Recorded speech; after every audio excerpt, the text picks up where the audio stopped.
Bab 1991. Apa yang kamu inginkan sebenarnya? Dewi tahu. Menjelaskan padanya sekarang juga tidak ada gunanya. Jadi dia langsung menanyakan tujuannya. Aku sudah bilang. Aku ingin kamu membayar nyawa. Denny mengucapkan kata demi kata dengan aura ingin membunuh. Polisi Swedolen masih tidak cukup hebat ya. Masih ada beberapa bom tersembunyi di dalam panti asuhan. Mereka bahkan tidak bisa menemukannya. Kalau suasana hatiku tidak baik, mungkin akan muncul ledakan kedua kalinya di panti asuhan. Ketika itu terjadi, bukan hanya ada beberapa anak-anak saja yang terluka.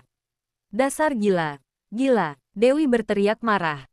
Ia hampir melompat dari tempat tidurnya. Ini juga disebabkan olehmu. Denny bersikap santai. Kalau Taniaku masih hidup, bagaimana mungkin aku bisa jadi seperti ini? Dia sangat kesepian sendirian di surga. Dia butuh beberapa teman kecil untuk menemaninya. Tentu saja, termasuk kamu kakak baik hatinya. Kamu, cepat keluar dan temui aku. Kalau tidak, aku tidak bisa menjamin apa yang akan terjadi nanti. Ingat, datang sendiri. Kalau kamu bawa orang lain, bawa satu, maka aku akan membunuh satu anak. Setelah Denny mengatakan hal ini, dia langsung menutup teleponnya. Dewi yang mendengar nada sibuk telepon. Hatinya terasa rumit tidak bisa diungkapkan. Dia tahu, Denny adalah orang yang sanggup melakukan hal apapun. Walau dia berada di kota Bunaken, tapi dia masih bisa meledakkan panti asuhan di Swedolen. Jelas dia punya kaki tangan dan sudah punya persiapan. Jika tidak berkompromi sekarang, takutnya benar-benar akan terjadi sesuatu pada anak-anak itu. Tapi, jika dia keluar dari villa ini, keluar dari perlindungan keluarga Moore, keselamatannya tidak akan terjamin lagi. Tapi, sekarang tidak ada waktu untuk memikirkan semua ini. Dia tidak bisa membiarkan sesuatu terjadi di panti asuhan. Memikirkan semua ini, Dewi segera mengganti pakaian dan keluar dari balkon. Sejak terakhir kali keberadaan Denny terungkap dan menyebabkan polisi mengejarnya, dia tidak muncul lagi di sekitar. Sonny dan yang lainnya masih melakukan tindak pencegahan. Tapi karena hari ini Jeff ingin membawa tabib Hansen turun bukit, Sonny mengutus beberapa orang ke rumah sakit untuk membicarakan masalah operasi. Jadi orang yang ada di villa menjadi lebih sedikit. Keterampilan Dewi memang biasa saja. Tapi untuk kemampuan melarikan diri, dia adalah yang terbaik. Dengan sangat cepat dia menghindari pandangan para pengawal dan menyelinap keluar dari villa. Setelah melarikan diri ke tempat yang berjarak 1 kilometer dari villa, dia melihat sekeliling, dan tidak melihat ada bayangan dari Denny. Denny hanya menyuruhnya untuk keluar menemuinya, tapi tidak mengatakan bertemu di mana. Dewi sekarang juga tidak tahu harus kemana. Ketika sedang berpikir, ponselnya tiba-tiba bergetar. Dia mengira Denny yang meneleponnya. Dengan segera dia menjawab, "Halo. Dewi, ini aku." Terdengar suara Bibi Lauren dari telepon. Dengan nada mendesak, "Kamu tidak apa-apa, kan? Tidak kemana-mana kan?" Aku, Dewi tidak ingin membohonginya, tapi juga tidak ingin kena marah. Jadi dia hanya mengalihkan topik pembicaraan. "Bibi Lauren, apa terjadi masalah di panti asuhan? Anak-anak baik-baik saja kan?" Lacey 003 terluka agak parah, sedang diselamatkan. Sedangkan beberapa anak-anak lainnya baik-baik saja. Bibi Lauren tidak bertele-tele dan langsung mengatakan situasinya. "Pasti Brandon yang memberitahumu ya." Dia benar-benar tidak bisa jaga omongan. "Kalau ada masalah memang sudah seharusnya memberitahuku. Kalau tidak, aku akan khawatir." "Dewi, dengarkan aku. Denny melakukan begitu banyak hal. Semuanya untuk memancingmu. Jangan sampai tertipu olehnya. Kamu jangan sampai keluar dari perlindungan keluarga Moore." "Bibi Lauren, aku..." Sebelum Dewi menyelesaikan perkataannya, sebuah suara tembakan datang dan langsung mengenai ponsel Dewi. Telinga Dewi bahkan sampai mati rasa. Tangan kanannya tergores peluru dan mengeluarkan banyak darah. Dia tanpa sadar berbalik dan melihat. Tidak jauh, terparkir sebuah mobil. Di dalam mobil ada seseorang. Dia adalah Denny. Dia seperti serigala dalam kegelapan, menatapnya dengan mata tajam. Pistol di tangannya mengarah padanya, dengan dingin memberi isyarat agar Dewi masuk ke dalam mobil. Bab 1992. Dewi tahu bahwa dia sekarang berada dalam situasi yang sulit, kecuali dia dan Denny mencapai kesepakatan. Atau salah satu dari mereka mati. Balas dendam ini baru akan berakhir. Jika tidak, anak-anak di panti asuhan akan berada dalam bahaya. Bibi Lauren dan Paman Yosua juga takutnya akan ikut terlibat. Jadi, sekarang Dewi harus menghadapinya dengan berani. Memikirkan semua ini, Dewi segera berjalan ke sana dan masuk ke dalam mobil. Kamu benar-benar tidak takut mati ya? Denny menatapnya, kemudian menyalakan mobil dan pergi. Aku tidak ingin mati dan juga tidak akan membiarkanmu menyakiti anak-anak itu. Dewi bersantai dengan sangat tenang. Ada apa-apa tunjukkan semua padaku. Jangan sentuh mereka. Hehehe, kamu benar-benar orang yang baik ya. Denny tersenyum dingin. Aku sungguh penasaran. Kenapa kamu mau membangun beberapa panti asuhan itu? Karena aku yatim piatu. Aku ingin melakukan sesuatu untuk anak-anak yang tidak punya orang tua. Dewi menjawab dengan singkat. Sesederhana itu. Perkataan ini terdengar tidak terdengar. Denny tersenyum menyeringai. Ayah angkatku pernah mengatakan hal yang sama pada kami. Tapi dia melatih kami untuk menjadi pembunuh dan melayaninya. Di kehidupan ini, hingga mati, kami tidak mungkin lepas dari genggaman tangannya. Mendengar ucapan ini, hatinya pun bergetar. Dia tidak menyangka. Denny sebenarnya juga terpaksa menjadi pembunuh. Dia juga ingin membawa anaknya dan pensiun. Tetapi organisasi itu tidak mau melepaskannya. Panti pengasuhan yang kulihat, tidak ada satupun yang benar-benar bertujuan baik. Denny berkata dengan dingin, kalau bukan dilatih untuk berbuat jahat, maka diambil organnya untuk dijual. Milikku tidak seperti itu. Dewi tidak setuju. Tidak penting. Aku juga bukan utusan keadilan. Aku tidak tertarik pada panti asuhanmu yang bermasalah atau tidak itu. Denny berkata, aku hanya ingin membalas dendam Tania. Kalau kamu ingin balas dendam, balaskan saja padaku. Dewi menyorotinya. Anak-anak itu sama dengan Tania. Sama-sama tidak bersalah. Kamu jangan sakiti mereka. Kamu masih berani menyebut Tania. Mendengar nama anaknya, mata Denny tiba-tiba menjadi galak. Kalau bukan karena kamu, dia tidak akan kenapa-napa. Walau tidak ada aku, tragedi pasti akan tetap terjadi. Dewi tahu seperti ini akan memprovokasinya. Tapi dia tidak bisa menahannya dan berkata, kamu punya begitu banyak musuh. Kamu bisa melarikan diri untuk sementara. Tapi apa kamu bisa melarikan diri seumur hidup? Diam. Denny berteriak marah. Jelas-jelas kamu yang mencelakainya. Kamu bilang kamu adalah seorang dokter. Kamu bilang bisa menyelamatkannya. Tapi hasilnya, saat pelurunya tidak mengenai bagian vitalnya, seharusnya dia bisa menyelamatkannya. Mengingat peristiwa itu, Dewi masih sangat sedih. Tapi aku tidak menyangka, Tania punya penyakit jantung. Bahkan mungkin pernah melakukan operasi jantung sebelumnya. Tembakan itu membuatnya mengalami serangan jantung. Jadi, kamu jelas-jelas hanya mencari-cari alasannya. Denny berteriak marah. Tania tidak pernah melakukan operasi apapun sebelumnya. Dia tidak pernah. Setelah berkata setengah jalan, Denny teringat. Seperti teringat sesuatu. Tapi tidak terlalu yakin. Tania pasti punya penyakit jantung. Tapi pernah melakukan operasi atau tidak? Aku tidak yakin. Karena waktu itu kondisinya mendesak. Dan aku tidak sempat melakukan pengecekan menyeluruh. Aku ingin memeriksanya setelah itu. Tapi polisi sudah. Sebelum Dewi menyelesaikan ucapannya, dia mengganti topik pembicaraan. Tidak peduli namun juga, aku memiliki tanggung jawab atas masalah ini. Aku sungguh merasa bersalah. Jika kamu ingin membenciku, aku tidak bisa melakukan apa-apa. Tapi anak-anak itu, mereka tidak bersalah. Oleh karena itu, kamu bayar nyawa Tania dengan nyawamu. Denny menggenggam setir dengan erat. Suaranya sedingin es. Aku bukannya takut mati. Tapi masih banyak hal yang harus aku lakukan. Sekarang masih belum boleh mati. Dewi masih tetap sangat tenang. Beberapa tahun lagi, ketika saatnya aku sudah siap mati, aku akan pergi ke Hokai untuk menyembahyangi Tania. Dan hingga saat itu tiba, jika kamu masih ingin membunuhku, aku tidak akan melawan. Dewi berpikir, dia tidak akan hidup lebih dari usia 30 tahun. Hingga saat itu, dia bisa dimakamkan bersama dengan Tania. Seperti yang dikatakan Denny, dia bisa pergi ke surga dan menemani Tania. Bab 1993.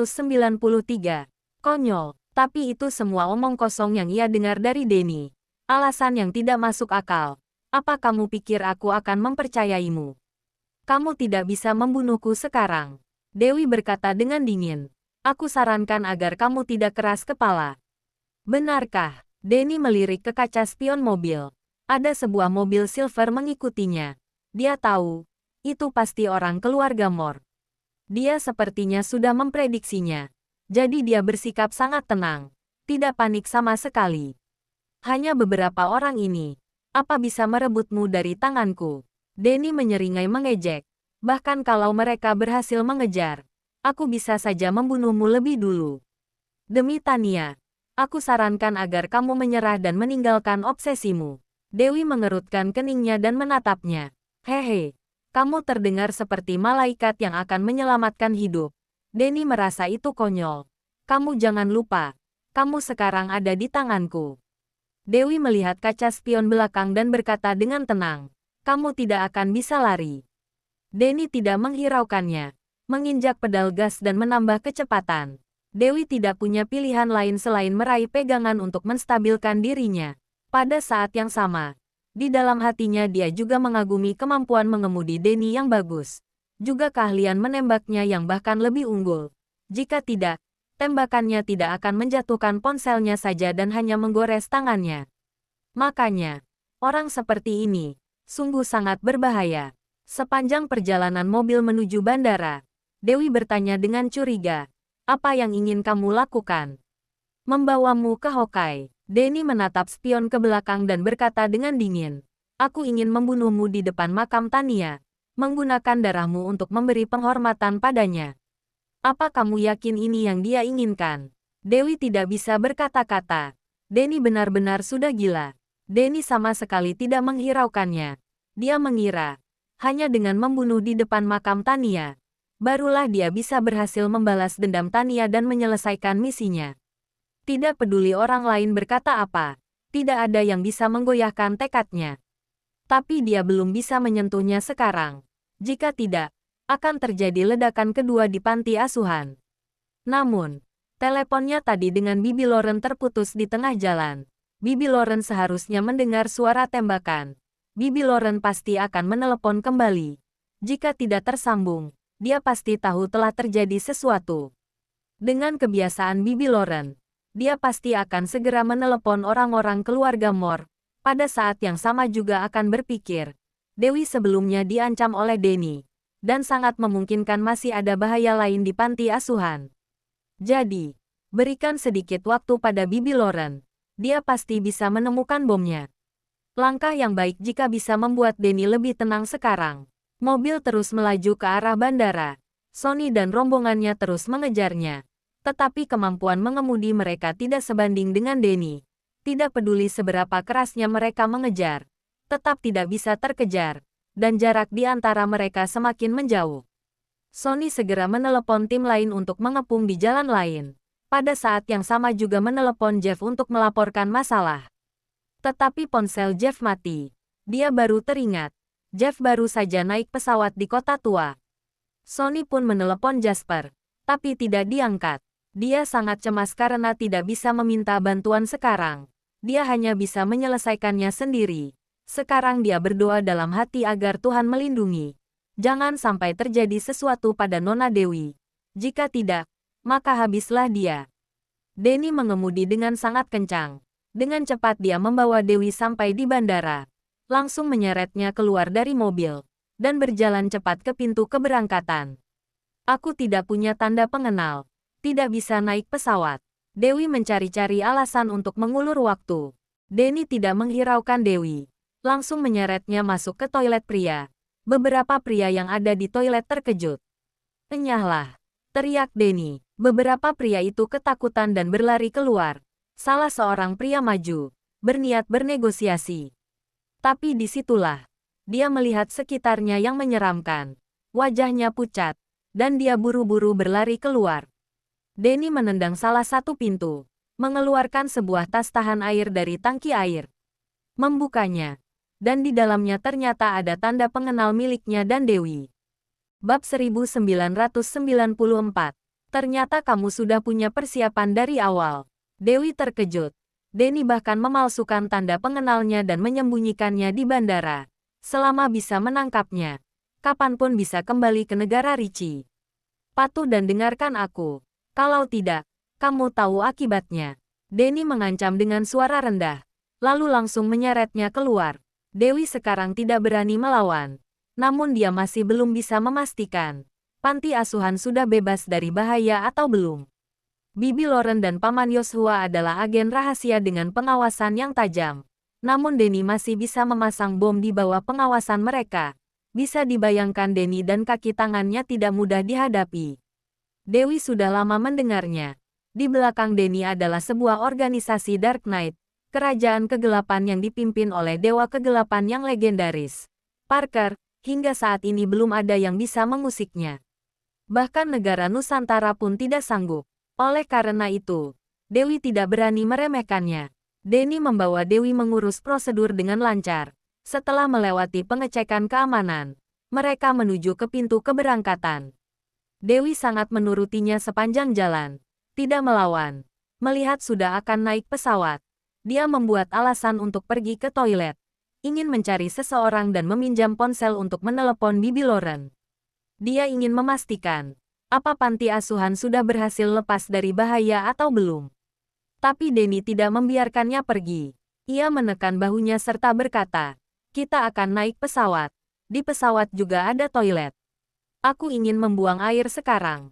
Dewi berkata dengan keras. Apa aku harus buang air di celana? Orang-orang di sekitar mendengar suaranya. Semuanya menoleh dan melihat ke arah mereka. Kamu jangan mencari gara-gara ya. Denny mulai emosi dan tidak sabar. Hanya sebentar. Tidak akan lama. Dewi melihat sekilas ke arah pintu keberangkatan. Para staf bandara sudah mulai membuka pintu. Penumpang kelas ekonomi sudah mulai mendekat. Jangan banyak bicara. Denny menarik Dewi mengecek tiket pesawat. Mereka adalah penumpang kelas bisnis. Tidak perlu mengantri. Orang-orang di sekitarnya menatap mereka. Staf bandara pun merasa sedikit aneh. Tapi karena mereka memiliki tanda pengenal, jadi mereka tidak banyak bertanya. Keduanya telah melewati pengecekan tiket, berjalan menuju lorong pesawat. Pada saat ini, dari belakang terdengar suara yang familiar. Nona Dewi. Dewi menoleh ke belakang. Sonny buru-buru mengejarnya dengan dua orang pengawal. Dewi sangat terkejut. Seperti telah melihat dewa penyelamat. Denny segera menyeret Dewi naik ke pesawat. Dewi berjuang mati-matian. Sonny dan yang lainnya segera menghentikannya. Denny tiba-tiba mengeluarkan pistol saku dari mansetnya dan mengarahkannya ke Sonny. Dewi buru-buru mendorongnya. Dan pelurunya pun meleset. Tetapi suara tembakan mengejutkan pengunjung lainnya. Semua orang ketakutan dan lari dengan tergesa-gesa. Bahkan ada yang menelepon polisi. Sonny membawa beberapa orang untuk menyerang dan melawan Denny. Dewi mengambil kesempatan untuk melarikan diri. Tapi Denny sangat terampil dan dia memiliki senjata lain yang disembunyikan di tubuhnya. Jadi dia dengan cepat dapat mengalahkan Sonny dan yang lainnya. Serta menarik menangkap Dewi. Dua polisi bandara bergegas kemari dan berteriak keras. Berhenti, jangan bergerak. Sayangnya mereka tidak memiliki pistol. Hanya ada tongkat listrik. Denny tidak bergeming sama sekali. Denny menendang keduanya. Dengan segera meraih bahu Dewi. Dan menyeretnya kembali dengan kasar. Pada dasarnya, ada luka di bahu Dewi. Ditambah dengan cengkeramannya yang kuat. Membuat Dewi menjerit kesakitan. Sonny dan yang lainnya melakukan penyelamatan.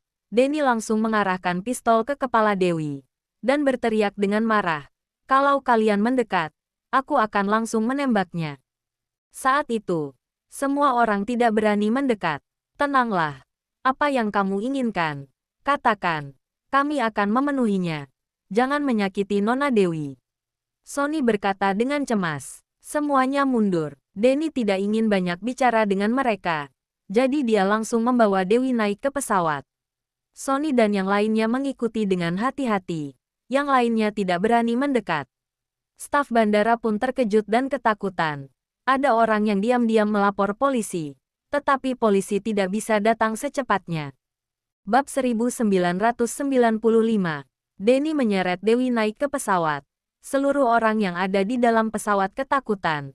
Para penumpang berteriak, dan pramugari pun ketakutan hingga pucat. Lepas landas dengan normal. Cepat, Denny berteriak marah. Tuan, kalau Anda begini, kami tidak berani lepas landas. Polisi udara itu berkata dengan gemetar. Polisi akan segera datang. Anda lebih baik. Polisi udara belum selesai berbicara. Dia sudah ketakutan dengan tatapan dingin Denny. Kalau kamu punya dendam pribadi, lebih baik turun dan selesaikan dulu. Kata seorang penumpang dengan hati-hati. Jangan melibatkan kami. Benar, diam. Denny langsung menembak kaki petugas polisi udara itu. Lepas landas segera, atau aku bunuh kamu.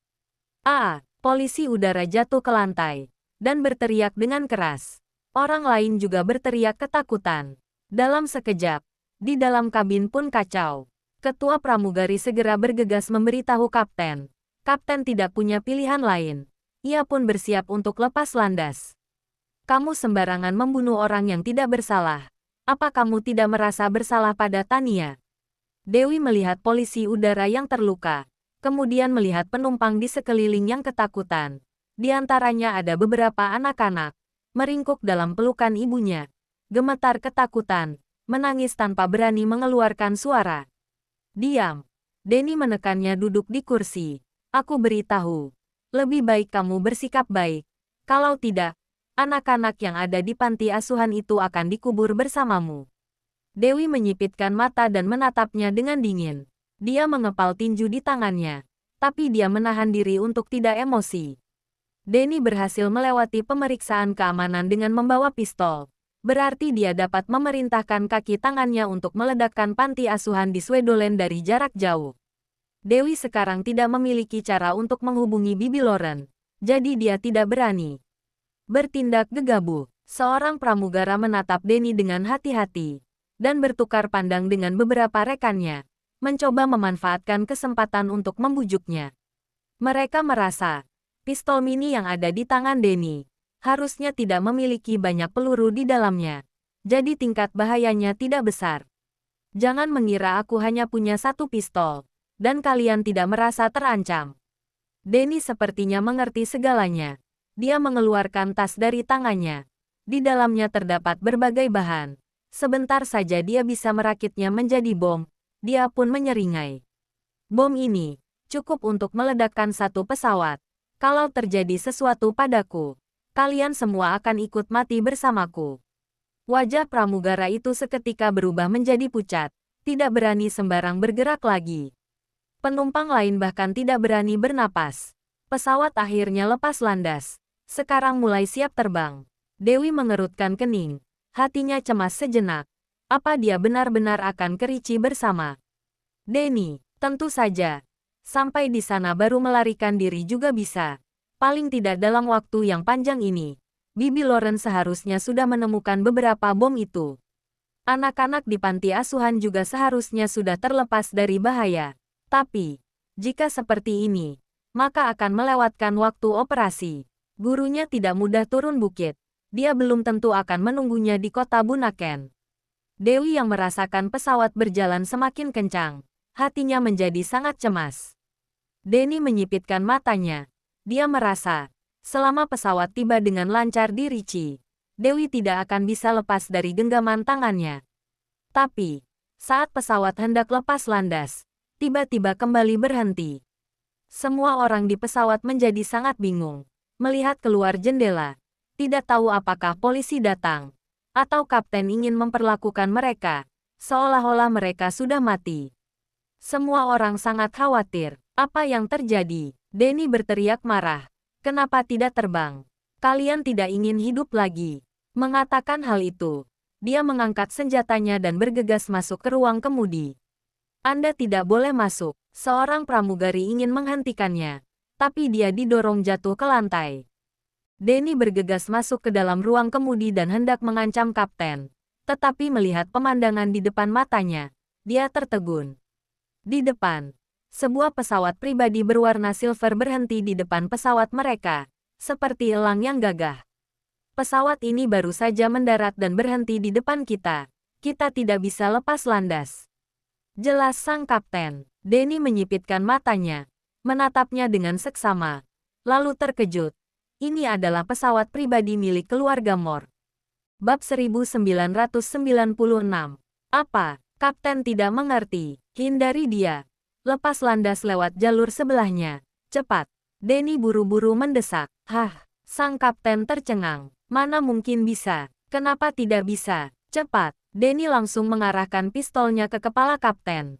Kapten tidak punya pilihan selain mengikuti permintaannya. Tetapi ketika dia bersiap untuk pindah jalur, pesawat pribadi Silver itu langsung meluncur, mendekati kepala pesawatnya di kepala pesawat mereka. Kali ini, pesawat penumpang tidak bisa bergerak sama sekali. Kapten tercengang. Denny tahu bahwa dia tidak bisa menang melawan Lorenzo Moore. Jadi dia segera membalikkan badan dan keluar untuk menyandera Dewi. Pada saat ini, ketua pramugara sudah membuka pintu pesawat, memanfaatkan situasi ketika Denny berada di ruang kemudi dan tidak memperhatikan, berusaha mengeluarkan Dewi. Dengan begitu Denny tidak akan tinggal di dalam pesawat. Tapi begitu pintu kabin terbuka, penumpang lain keluar seperti orang gila, dan dalam sekejap menghalangi pintu.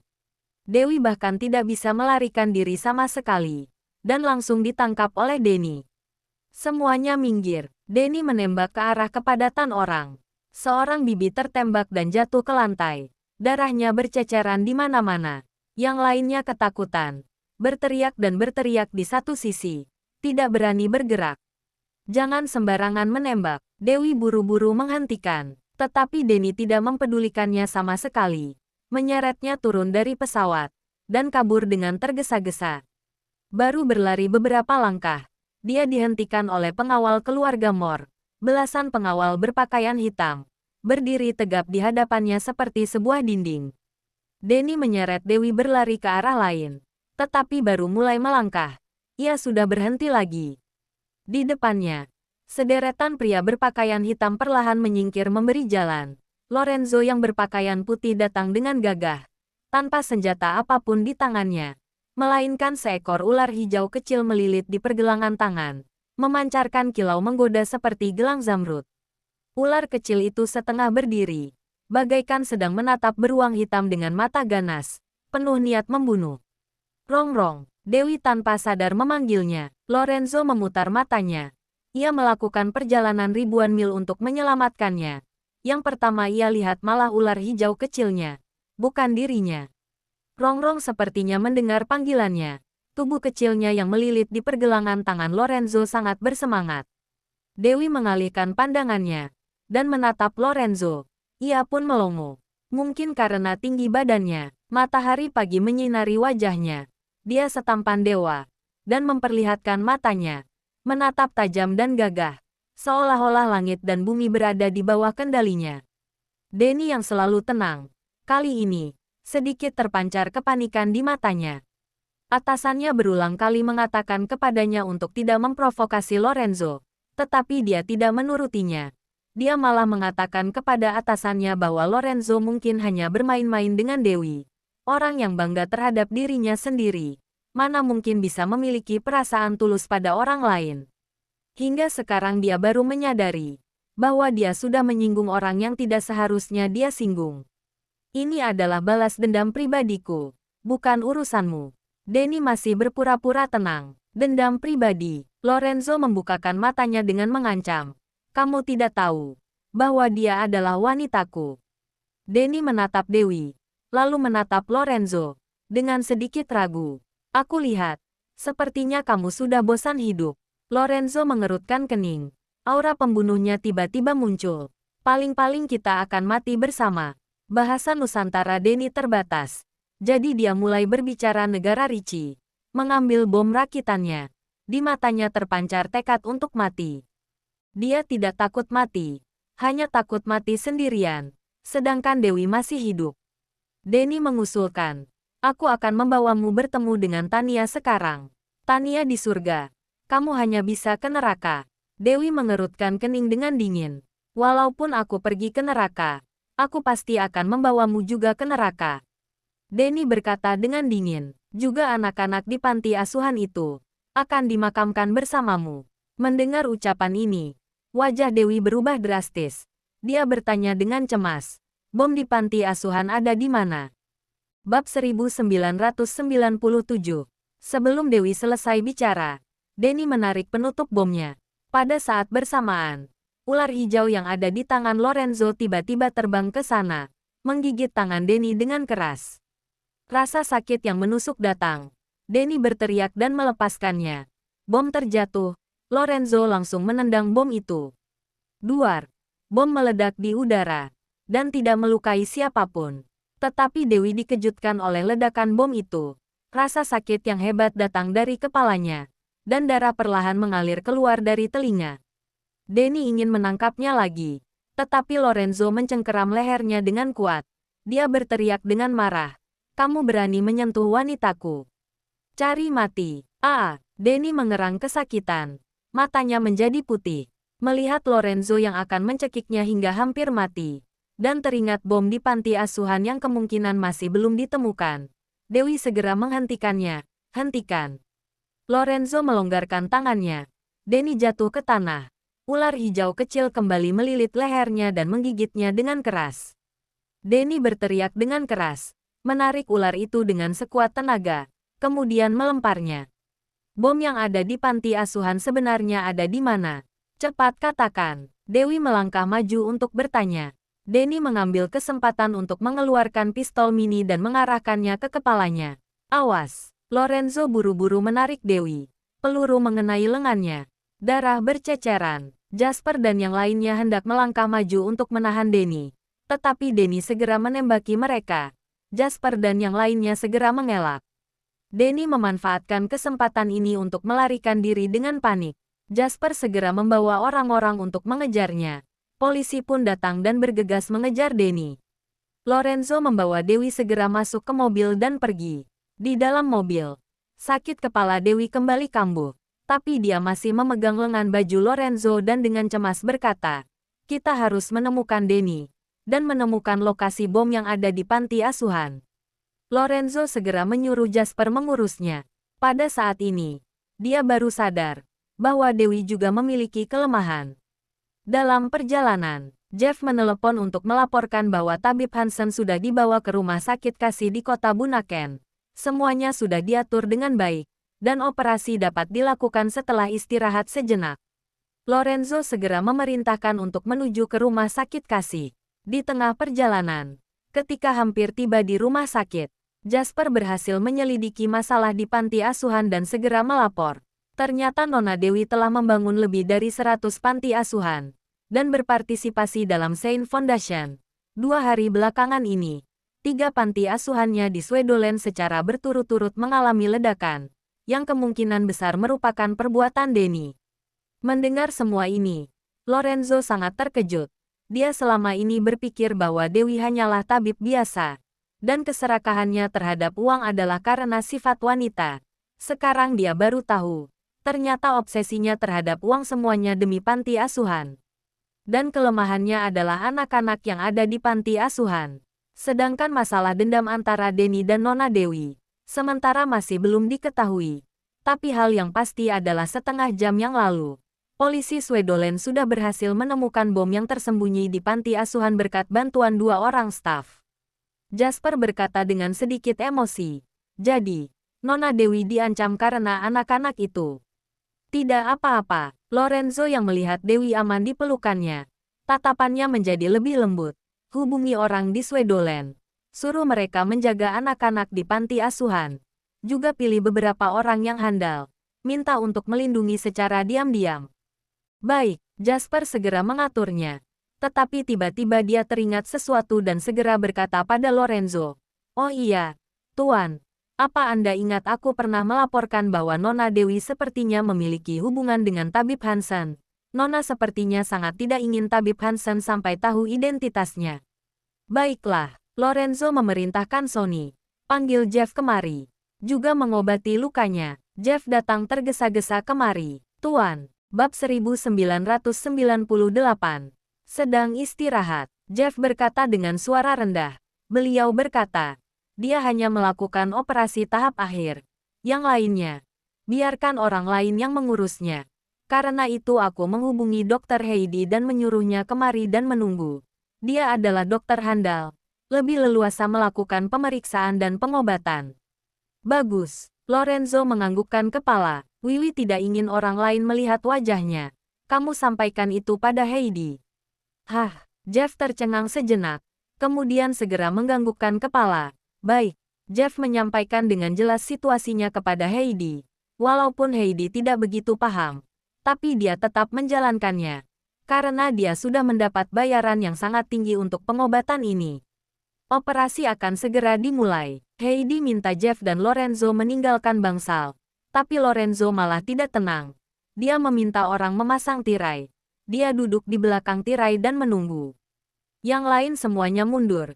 Jeff dan 2 orang pengawal wanita berdiri di belakang Lorenzo. Siap dipanggil kapan saja. Heidi sudah membuat semua persiapan. Seorang pria tua dengan janggut abu-abu dituntun perlahan oleh seorang anak laki-laki berjalan masuk. Melalui tirai bergaris, Lorenzo melihat samar pria tua itu. Walaupun usianya sudah sangat tua, tapi dia sangat energik, mengenakan setelan batik, dan terlihat seperti bangsawan keraton. Penampilannya ini mirip dengan dokter tradisional palsu yang pernah dia pekerjakan di San Francisco. Lorenzo menjadi sedikit khawatir. Orang ini apa dia penipu? Apa dia benar-benar bisa melakukan operasi? Pada saat yang sama, Heidi juga memiliki kekhawatiran seperti itu. Dia melihat tabib Hansen.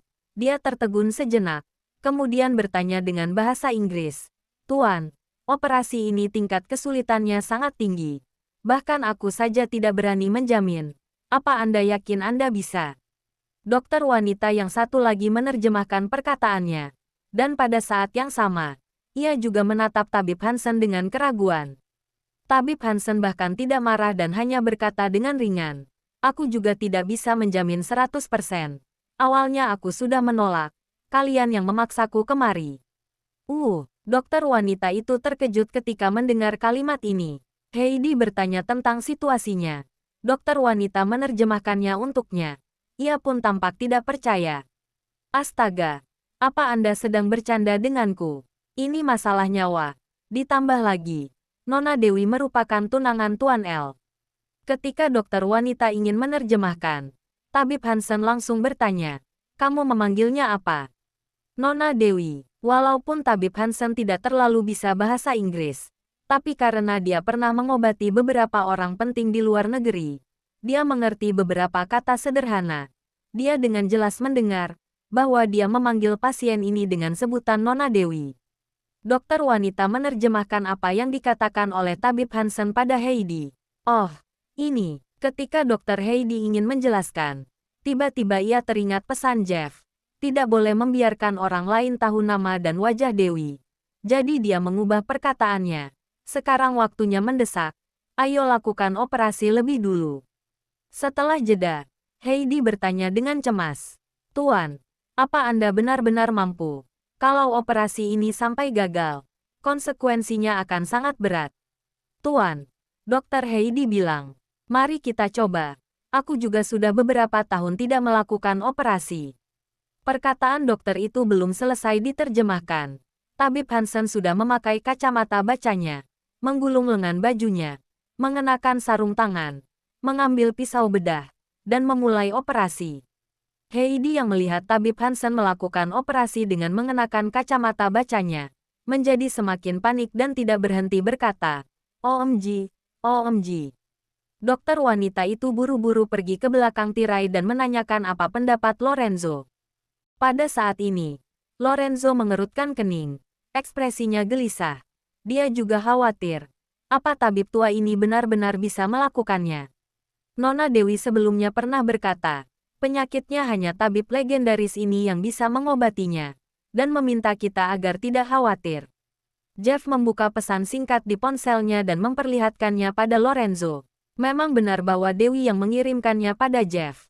Bahkan itu dikirimkan kemarin malam waktu negara Nusantara. Yang berarti, sebelum dia dipaksa oleh Denny untuk meninggalkan villa, dia sudah mengirimkan pesan ini untuk berjaga-jaga. Memikirkan hal ini, Lorenzo berkata dengan nada rendah, aku percaya pada tabib Hansen. Biarkan dia melakukan operasi dengan tenang. Baik, bab 1999. Dengan adanya ucapan Lorenzo ini, dokter-dokter baru bisa merasa tenang. Setelah Heidi mendengar terjemahannya, barulah dia menyerahkan posisi kepala bedah pada Tabib Hansen. Tabib Hansen yang melihat gadis berambut pendek yang terbaring di ranjang rumah sakit dan tidak sadarkan diri itu, matanya terdapat tatapan yang sedikit rumit. Tetapi dia tidak punya banyak waktu. Ia segera memeriksa lukanya, melihat layar X-ray yang diperbesar dengan alat, kemudian memulai operasi. Heidi dan beberapa dokter lain juga ikut membantu di samping. Tabib Hansen tidak berbicara selama operasi berlangsung. Dia hanya menundukkan kepala dan melakukan operasi dengan diam. Setelah 2 jam penuh, dia akhirnya berhasil membuang pecahan logam yang ada di dalamnya, kemudian melakukan pengecekan akhir, lalu membersihkannya dan menjahitnya. Ia melakukan semuanya sekaligus. Setelah semua operasi selesai, Heidi tidak bisa berhenti mengaguminya. Kemampuan medis tabib memang luar biasa sekali. Bahkan bisa tahu lokasi pecahan logam ada di mana tanpa melihat. Mengambil pecahan logam dengan teknik yang sangat cepat. Bahkan dalam kondisi pecahan itu menekan saraf otak sekalipun, dia tetap bisa menyelesaikannya dengan sempurna, tanpa ada sedikit pun yang melenceng. Benar, luar biasa sekali. Dokter lainnya juga kagum. Dan dokter wanita itu bersiap ingin menerjemahkannya pada Tabib Hansen. Tabib Hansen melepaskan maskernya. Dengan ringan berkata, tidak usah diterjemahkan lagi. Tidak perlu menyampaikan pujian juga. Rawat saja pasien ini dengan baik. Ketika berbicara, dia menatap dalam Dewi yang berbaring di ranjang rumah sakit. Tatapannya terlihat sangat rumit. Bahkan ketika murid kecilnya memanggilnya, dia bahkan tidak bereaksi. Guru, guru, guru. Dixon memanggilnya beberapa kali. Dia baru berbalik.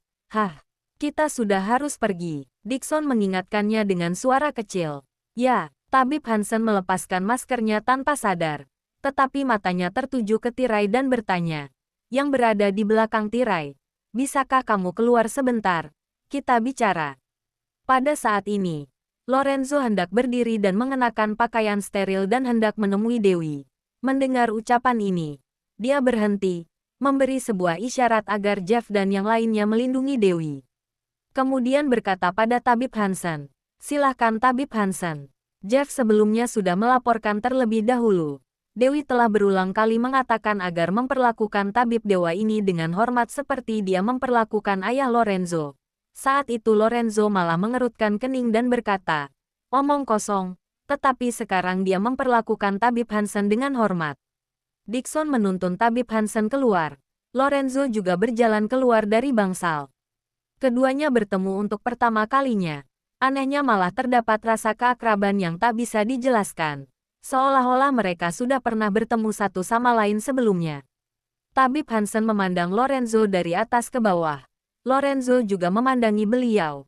Setelah beberapa lama, cahaya mata keduanya berubah pada saat bersamaan. "Kamu, Anda," bayangan dari 7 tahun yang lalu muncul di benak mereka. Dan ada kejutan yang tak bisa dijelaskan di mata mereka berdua. Saat itu Dewi menunjuk ke sosok tua itu dan berkata bahwa dia adalah satu-satunya kerabatnya di dunia ini. Dan Tabib Hansen juga tahu bahwa Dewi pernah menyelamatkan seseorang, dan bahkan menjalin hubungan dengan orang tersebut. Tetapi pada waktu itu, Dewi masih di bawah umur, dan Tabib Hansen melarangnya secara paksa.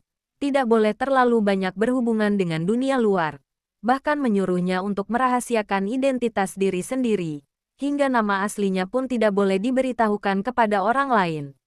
Oleh karena itu, Lorenzo tidak pernah tahu identitas Dewi. Tetapi, Tabib Hansen justru ingat dengan perawakannya. Hanya saja setelah 7 tahun berlalu, Lorenzo sedikit berubah dibandingkan dengan 7 tahun lalu. Walaupun Tabib Hansen dapat mengenalinya, tetapi dia juga sedikit tidak mempercayainya. Jadi dia bertanya. Tetapi Lorenzo malah sangat yakin. Dia pasti adalah kerabat Dewi itu. Pantas saja. Dia begitu yakin Anda dapat menyembuhkannya. Ternyata. Bagus. Bagus. Sangat bagus. Tabib Hansen memotong omongan Lorenzo. Menghela napas dengan penuh semangat. Lalu menundukkan kepalanya dan pergi. Seperti dia tidak ingin banyak bicara. dan tidak ingin banyak bertanya. Ia merasa seperti ini lebih baik. Bab 2000. Lorenzo yang melihat tabib Hansen pergi. Perasaannya menjadi rumit tak terjabarkan. Jeff memulai keluar dan bertanya dengan suara rendah. Tuan, jangan-jangan dia adalah gurunya. Lorenzo sudah bisa menebaknya. Dewi begitu muda, tetapi memiliki keterampilan medis yang luar biasa. Pasti ada seorang ahli di belakangnya. Dan orang yang ahli ini adalah tabib Hansen. Dia bukan hanya gurunya. Dia juga satu-satunya kerabatnya di dunia ini. Jadi begitu, Jeff segera mengerti. Apa perlunya dikejar kembali? Tidak perlu. Lorenzo menggelengkan kepala. Keduanya seperti sengaja tidak ingin bertemu satu sama lain. Mungkin ini belum waktunya. Benar juga, Jeff mengangguk-anggukkan kepala. Mungkin Nona Dewi ingin membuat beberapa pencapaian dulu. Baru kembali membahas gurunya. Sedangkan tabib Hansen ingin menunggu kesempatan lain yang lebih baik untuk bertemu dengannya lagi. Mungkin juga, Lorenzo tidak banyak bicara. Utuskan orang untuk melindungi tabib Hansen. Dengan baik, tunggu hingga kondisi Wiwi membaik. Aku sendiri yang akan mengantarkan tabib Hansen kembali. Baik, tabib Hansen berjalan perlahan, melewati koridor panjang selama beberapa menit. Dixon membimbingnya dengan hati-hati. Melihat ekspresi yang rumit, dia pikir gurunya kelelahan. Guru, ayo kembali ke hotel lebih awal untuk beristirahat. Tidak perlu ke hotel. Langsung kembali ke kota tua. Suara tabib Hansen serak. Dan dia tampak sedikit sedih. Kembali sekarang. Dixon sedikit terkejut. Biaya pengobatannya masih belum dibayar. Ah guru. Mata Anda kenapa merah? Tertiup angin. Setelah tabib Hansen mengatakan ini, dia menjawab. Angin kota Bunaken memang besar. Karena di pinggir laut. Di dalam bangsal, Heidi sedang memeriksa Dewi. Dengan kejutan mengumumkan. Operasi berjalan dengan sangat sukses. Observasi lagi selama 24 jam. Jika tidak ada gejala, berarti tidak ada masalah. Syukurlah, para perawat lainnya ikut merasa terharu. Dan ada orang yang dengan suara rendah berkata ingin menemui tabib Hansen mau belajar. Ketika Lorenzo kembali ke bangsal, semua orang kembali dan mundur ke samping dengan panik. Heidi menggunakan bahasa Inggris melaporkan situasi. Lorenzo sangat senang mendengarnya. Dia duduk di samping tempat tidur, memegang tangan Dewi, diam-diam menemaninya. Segera, Sonny datang melapor, mengatakan bahwa tabib Hansen akan kembali ke kota tua. Lorenzo berkata, minta tabib Hansen tinggal dulu selama 24 jam. Tunggu waktu observasi berakhir baru pergi. Sonny segera menyampaikannya. Waktu berlalu sedikit demi sedikit. Semuanya masih gelisah menunggu dan tidak berani merasa lega sepenuhnya. Lorenzo terus berjaga di rumah sakit hingga keesokan harinya. Tepat 24 jam berlalu. Kondisi Dewi cukup baik. Heidi mengumumkan bahwa masa kritis sudah lewat. Selanjutnya hanya perlu istirahat beberapa bulan dan perlahan akan pulih, serta kembali normal. Lorenzo akhirnya merasa lega. Dia memerintahkan Jeff dan yang lainnya untuk melindungi Dewi. Kemudian membawa Jasper langsung menuju Hotel Taman Oriental untuk menemui tabib Hansen. Namun, tabib Hansen telah selesai mengemasi kopernya, bersiap ingin pergi, dan bahkan menunjukkan bahwa dia tidak ingin bertemu dengan Lorenzo. Dia meminta pengawal untuk pergi agar tidak perlu kemari lagi. Pengawal tidak berani menghalangi, dan tidak berani membantah tabib Hansen. Kemudian segera menelepon Jasper untuk melapor. Jasper kemudian memberitahukan masalah pada Lorenzo. Lorenzo tersenyum, sungguh keras kepala. Mereka benar-benar satu keluarga. Sudah hampir sampai. Sudah di depan. Jasper tersenyum. Pesawat khusus juga sudah siap. Katanya tabib Hansen juga membawa anjingnya kemari. Saat ini Wezo sedang berdiskusi dengan pihak bandara mengenai masalah membawa anjing masuk. Penuhi setiap permintaan tabib Hansen. Perintah Lorenzo. Baik, saat Jasper sedang berbicara, sebuah mobil melaju ke arahnya. Jasper membuka kaca jendela mobil dan melihat ke sana, itu mobil yang mengantar tabib Hansen ke bandara. Ya, Lorenzo memberi isyarat. Pengawal segera keluar dari mobil dan membuka pintu. Lorenzo bersiap memberi salam pada tabib Hansen dari pinggir jalan. Tapi pada saat ini, mobil di depan menurunkan kecepatan. Dari dalam mobil terdengar suara gonggongan anjing. Guk guk guk. Tabib Hansen berteriak marah. Wiwi, tenang sedikit. Lorenzo gemetar. Ternyata, jangan lupa like, komen, dan subscribe. Ya, terima kasih untuk semuanya yang sudah subscribe, like, dan komennya. Tunggu terus kelanjutannya. Ya.